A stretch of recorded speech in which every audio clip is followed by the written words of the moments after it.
Hallelujah. യേശുവേ നന്ദി. പ്രിയപ്പെട്ടവരെ, ഒരിക്കലും ഞാൻ മലയാറ്റൂര് മല കയറാൻ പോയി. എനിക്ക് നേർച്ചയുണ്ട്. ഇപ്പൊ സന്ധ്യയായി അവിടെ എത്തിയപ്പോൾ മലയുടെ അടിവാരം മുതൽ മലയുടെ മുകൾ വരെയും ഇലക്ട്രിക് ലൈറ്റുകളുണ്ട്. ആ മലയുടെ മുകളിൽ എത്തിയപ്പോൾ ഞാനിങ്ങനെ ചിന്തിച്ചു, ഈ ഇലക്ട്രിക് ലൈറ്റുകൾ കൊടുത്തന്നെ നമുക്കറിയാം അത് വഴി നന്നായി കണ്ട് മുകളിലേക്ക് പോകാനും നമ്മുടെ കാല് കല്ലിൽ തട്ടാതെയും കുഴിയിൽ വീഴാതിരിക്കാൻ വേണ്ടിയാണ്. അപ്പൊ ഈ മലയുടെ മുകളിൽ ചെന്നപ്പോൾ ഞാൻ ഇതിനെപ്പറ്റി ഇങ്ങനെ ആലോചിച്ചപ്പോൾ എനിക്ക് തോന്നിയാണ്, എനിക്ക് ഒരു ചിന്ത വന്നു എൻ്റെ മനസ്സിലേക്ക്. ഇത് തന്നെയാണ് എല്ലാ വിശുദ്ധരും നമുക്ക് കാണിച്ചു തന്നത്. നമ്മുടെ കർത്താവായ യേശുവിന്റെ പ്രകാശം സ്വീകരിച്ചവരാണ് വിശുദ്ധര്. നമുക്ക് മുമ്പേ ഈ വിശുദ്ധ സ്വർഗത്തിലേക്ക് പോയിട്ടുള്ളവരാണ്. അവര് പോയപ്പോൾ നമുക്കൊരു പ്രകാശം കാണിച്ചത് എന്താണെന്നറിയാമോ? എങ്ങനെ സ്വർഗത്തിലേക്ക് എത്താം, എങ്ങനെ വിശുദ്ധി ജീവിക്കാം എന്ന് ഒരു പ്രകാശം തെളിയിച്ചുകൊണ്ടാണ് ഓരോ വിശുദ്ധരും നമ്മളിൽ നിന്ന് കടന്നു പോയിട്ടുള്ളത്. ഹല്ലേലൂയ. യേശുവേ നന്ദി, യേശുവേ സ്തുതി.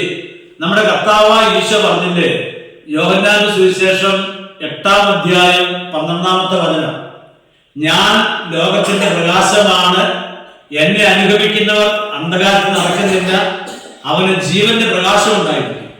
അതേ യേശു നമ്മളെ ഓരോരുത്തരെയും നോക്കിക്കൊണ്ട് പറയുന്ന ഒരു വചനമുണ്ട്. ശ്രദ്ധിക്കേണ്ട ഒരു വചനമാണ്.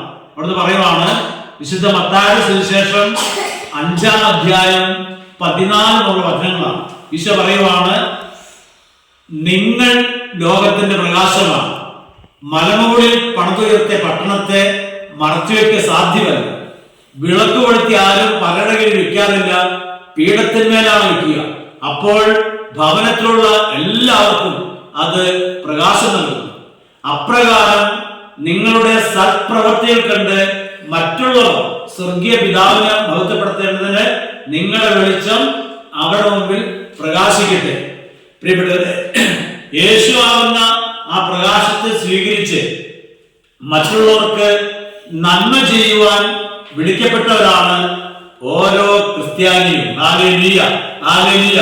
യേശുവിന്റെ പ്രകാശത്തെ സ്വീകരിച്ച നമുക്ക് മുമ്പേ കടന്നുപോയ വിശുദ്ധര് അവരായിരിക്കുന്ന ആ ജീവിത സാഹചര്യത്തില് യേശുവിനെ മഹത്വപ്പെടുത്തിയവരാണ്.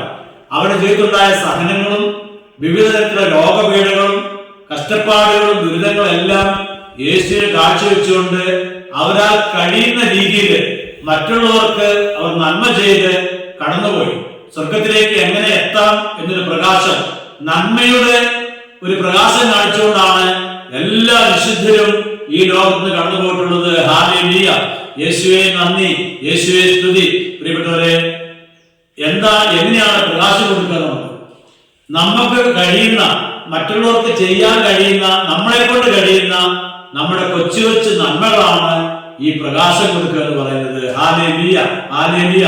മറ്റൊരു വ്യക്തിക്ക് നമ്മളാ കഴിയുന്ന രീതിയിൽ നമ്മൾ ചെയ്യുന്ന നന്മകളാണ് യേശുവിന്റെ പ്രകാശം കൊടുക്കുക എന്നുള്ളത്. ഹല്ലേലൂയ. യേശുവേ നന്ദി. പ്രിയപ്പെട്ടവരെ, അതുകൊണ്ട് ഈ വിശുദ്ധരുടെ തിരുനാളില് നമുക്ക് അവരെല്ലാം ഓർക്കാം. എത്ര മനോഹരമായ ജീവിത സാക്ഷ്യമാണ് ഓരോ വിശുദ്ധരും നമുക്ക് പകർന്നു തന്നത്. അവരായിരിക്കുന്ന അവസ്ഥയില് ദൈവത്തെ മഹത്വപ്പെടുത്തിയവരാണ് എല്ലാവരും. അവർക്കുണ്ടായ കഷ്ടപ്പാടുകളും വേദനകളും നൊമ്പരങ്ങളെല്ലാം അവർ യേശുവിനെ കാഴ്ചവെച്ചു. തങ്ങളാ കഴിയുന്ന രീതിയിൽ ജനത്തിന് നന്മ ചെയ്തു, വിശുദ്ധിയിൽ ജീവിച്ചു. അതാണ് ഏറ്റവും പ്രധാനപ്പെട്ടത്. പാപാവസ്ഥയിൽ വിട്ട് ദൈവിക പ്രകാശം സ്വീകരിച്ച് അവരെല്ലാം വിശുദ്ധിയുടെ ഒരു പരിമളം പരത്തിക്കൊണ്ടാണ് സ്വർഗത്തിലേക്ക് യാത്രയായത്. ഹല്ലേലൂയ.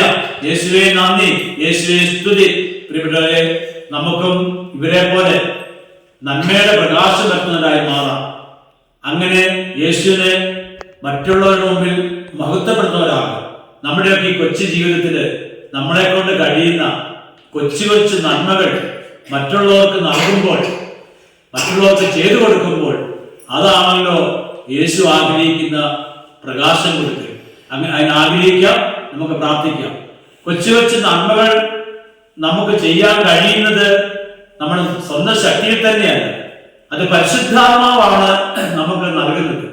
അതുകൊണ്ട് നമ്മുടെ അനുദിന ജീവിതത്തിൽ നമുക്ക് പ്രാർത്ഥിക്കാം. പരിശുദ്ധാത്മാവായ ദൈവമേ, ദൈവത്തെ മഹത്വപ്പെടുത്തുന്നതിന് വേണ്ടി ഞങ്ങളുടെയൊക്കെ ജീവിതങ്ങളിൽ ചെയ്യാവുന്ന കൊച്ചു കൊച്ചു നന്മകൾ മറ്റുള്ളവർക്ക് ചെയ്യാനുള്ള ഒരു അഭിഷേകവും കരുത്തും ഈ കാലഘട്ടത്തിൽ ഞങ്ങൾക്ക് വാങ്ങിത്തരണമേ. ആമേൻ. Hallelujah, hallelujah. യേശുവേ നന്ദി, യേശുവേ സ്തുതി. ഞങ്ങൾക്ക് നല്ല സന്ദേശം നൽകുന്ന പബ്ലിക്ക് സ്നേഹപൂർവ്വം നന്ദി.